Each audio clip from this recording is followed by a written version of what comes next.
வணக்கம். இப்பதிவினை முதல் தடவை பார்ப்பவர்கள் அல்லது ஏற்கனவே பார்க்க தவறியவர்கள் சப்ஸ்கிரைப் பண்ணி பார்க்கும்படி தயவுடன் கேட்டுக்கொள்ளுகிறேன்.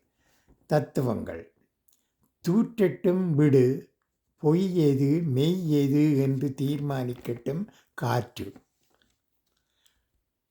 உனக்காக பிறர் மாற வேண்டும் என நினைக்காதே, பிறருக்காக நீ மாறிப்பார், உலகமே உனக்காக மாறும்.